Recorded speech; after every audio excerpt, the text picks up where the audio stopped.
नमस्कार, विपुल सिंह के साथ आप देख रहे हैं डिजिटल न्यूज़ 20। ये पटना कॉलेज का कैंपस है। आप देख रहे होंगे कि यहाँ पर पुलिस की जो पहरेदारी है वो लगातार बढ़ा दी गई है, क्योंकि पिछले दिनों यहाँ पर गोली चलाई गई थी। इसी मुद्दे को लेकर आज कई छात्र संगठन, आयशा सहित कई छात्र संगठनों ने आज प्रदर्शन भी किया है। इसके साथ साथ यहाँ पर कई झड़पें जो हैं होती रही हैं। आज हमारे साथ बात करने के लिए कई छात्र हैं जो कि प्रोटेस्ट में शामिल थे। क्या आज क्या मुद्दा रहा? ये हम लोगों का 5 मुख्य मांग था। पहला मांग है जो विश्वविद्यालय में जो प्रोफेसरों की रिक्त पद है, आप उनको अविलंब भरे, क्योंकि प्रोफेसर अगर नहीं है तो बच्चे पढ़ाई तो नहीं करेंगे। आप देखिए, एकेडमी को इस प्रकार से बर्बाद करने का एक साजिश चल रहा है। जो गेस्ट लेक्चरर पढ़ाएंगे, गेस्ट लेक्चरर और जो प्रोफेसर की बहाली बीपीएससी के द्वारा होती थी, आयोग के द्वारा होती थी, उसकी तुलना अगर हम गेस्ट लेक्चरर से करें तो वो कहीं नहीं मिलता है। वो दरअसल बात ऐसा है ना, एकेडमिक बर्बाद हो गया है, पढ़ाई होती नहीं है। अब बच्चे यहाँ पढ़ने आते हैं, वो मारपीट में इन्वॉल्व हो जाते हैं। दूसरा मैं बता देना चाहता हूँ, जो यहाँ जो प्रोफेसर आ रहे हैं वो किसी न किसी विचारधारा के मानसिकता से ग्रसित है, चाहे वो किसी भी मतलब विचारधारा से ग्रसित क्यों नहीं हो। मेरा कहना है, शिक्षक छात्र का एक रिलेशन गुरु और शिष्य की तरह होना चाहिए, उसमें कोई द्वेष की भावना होनी नहीं चाहिए। ये विद्या का मंदिर है, बांटने का काम कीजिएगा तो फिर तो ये तो परिणाम उसका यही ना होगा। और आप लोगों का जो मांग है वो क्या है? देखिए, हम लोगों का मांग है, सबसे पहली बात कि ये जो आए दिनों मारपीट की घटना हो रही है या गोली चल रही है, इसको ख़त्म किया जाए। और इसको ख़त्म कैसे किया जाएगा? क्योंकि आप छात्रों के बीच प्रोफेसर नहीं है, जिसके कारण उसका दिमाग खाली रहता है, तो वो दूसरे गतिविधियों में शामिल होंगे, पहली बात। दूसरी बात, यहाँ स्पोर्ट्स की कोई व्यवस्था नहीं है। अगर स्पोर्ट्स की व्यवस्था होगी तो यहाँ 2 हॉस्टलों के बीच अगर क्रिकेट होगा, अन्य स्पोर्ट्स होंगे, तो दोनों हॉस्टल के बीच संबंध अच्छा होगा, छात्रों के बीच का संबंध अच्छा होगा और ये घटनाएं नहीं होंगी। ये पहली बात होगी। दूसरी बात, आप देखिए, यहाँ आप देख रहे हैं कि छात्रों से अधिक यहाँ आपको प्रशासन नज़र आ रहे हैं। ये आखिर खौफनाक माहौल क्यों बन रहा है? और इसके लिए सिर्फ छात्र संगठन ऐसा ही लड़ रही है, बाकी छात्र संगठन क्या है? जब चुनाव होगा तो वोट मांगने आएंगे और वोट मांग के चले जाएंगे।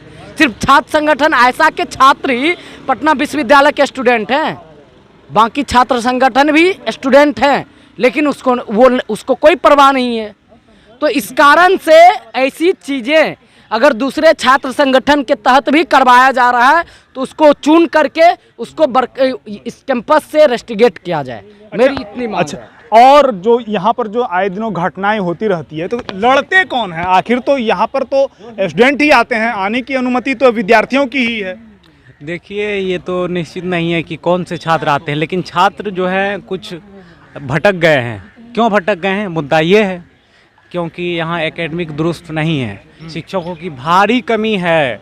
आप तो जान रहे होंगे, पूरे बिहार में हायर एजुकेशन में शिक्षक की इतनी कमी है कि एकेडमिक दुरुस्त नहीं हो रहा है। नीतीश कुमार जी शिक्षकों की भर्ती सरकारी नहीं कर रहे हैं। पटना विश्वविद्यालय अगर चल भी रहा है थोड़ा बहुत, एक दो डिपार्टमेंट और पटना कॉलेज भी, तो गेस्ट के बदौलत चल रहे हैं, गेस्ट टीचर के बदौलत। परमानेंट शिक्षक, असिस्टेंट प्रोफेसर क्यों नहीं बहाल कर रहे हैं वीसी और नीतीश कुमार जी?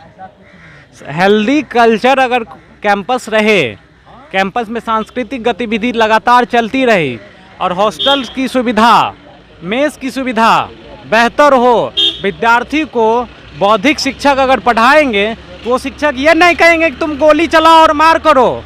वो शिक्षक कहेंगे कि हिंदी साहित्य में जो है नागार्जुन जो हैं इतने बेहतर कवि थे कि उनके अनुसार चलो।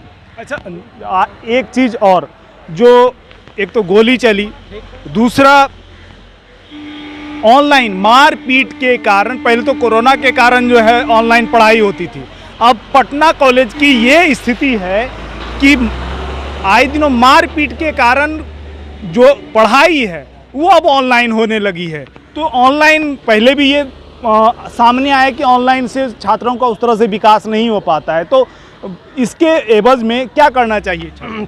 देखिए ऑनलाइन जो पढ़ाई हुई है ना मारपीट को लेकर के, वही तो सवाल वही है कि दहशत की वजह से क्लासेस ऑनलाइन चलने लगी। इसके और एक कारण है, ऑनलाइन में प्रोफेसर बहुत कम लगते हैं, और बीएमसी में आप जाकर देखिए कितने प्रोफेसर हैं जो हैं वो डेली वेजेस पे प्रोफेसर हैं।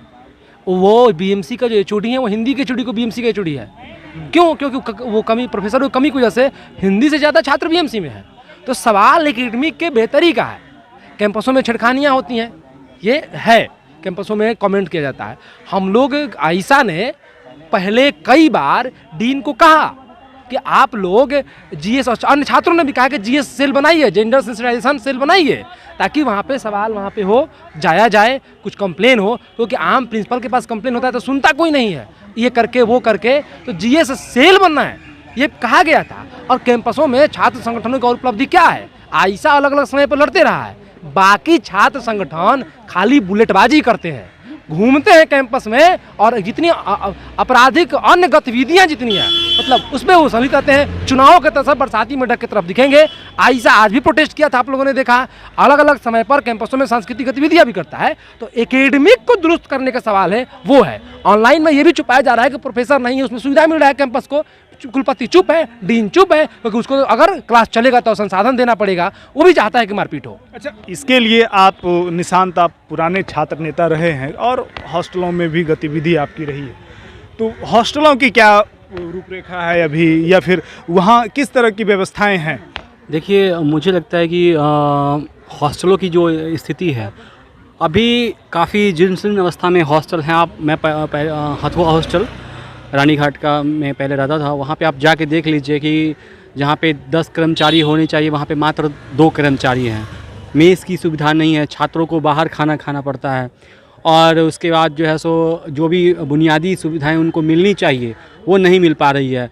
जो परिसर है, रानीघाट परिसर है, हम लोगों ने कहा था कि वहाँ की सुरक्षा के दृष्टिकोण से जो है सो वहाँ पे आप गेट पर सीसीटीवी कैमरे लगाइए, वहाँ पे सुरक्षा गार्ड दीजिए।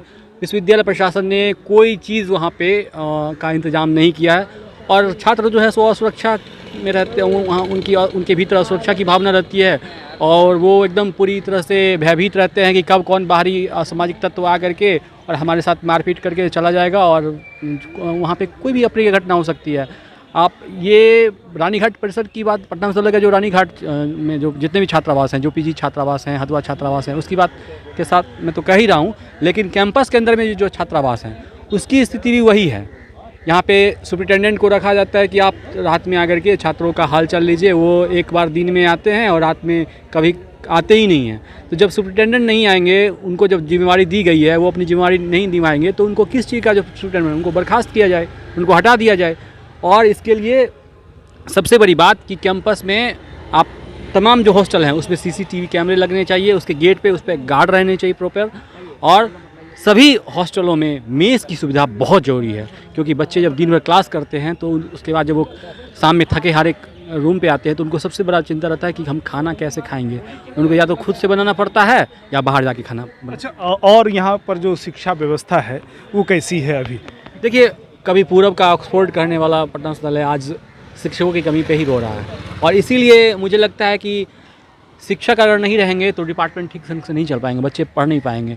यहाँ पे शिक्षा की जो बेहतर व्यवस्था होनी चाहिए वो नहीं है। आप देख लीजिए, किसी भी डिपार्टमेंट में रेगुलर टीचर नहीं है, सब एड हॉक पे आते हैं पढ़ाने के लिए। तो हम लोग यही बहुत लंबे अरसे से हम लोग मांग कर रहे हैं कि पटना विश्वविद्यालय में जो है सो नियमित शिक्षक की बहाली हो, एड हॉक पे शिक्षक नहीं हमें चाहिए। अच्छा, यहाँ पर बाहर से भी जो लोग आते हैं तो उन पर क्या प्रतिक्रिया आप लोगों की है? बाहर से देखिए, हम ये कह रहे हैं कि बाहर से जो गेट पर जो गार्ड रहते हैं उनको पहले आईडी कार्ड चेक कर लेना चाहिए कि यहाँ के बच्चे हैं कि नहीं हैं, किस डिपार्टमेंट के हैं। उसके बाद ही उनको एंट्री मिलनी चाहिए। बाहर अगर आप इस टाइप का व्यवस्था नहीं करेंगे तो बाहरी आदमी आकर के यहाँ पे अराजकता फैलाएगा ही।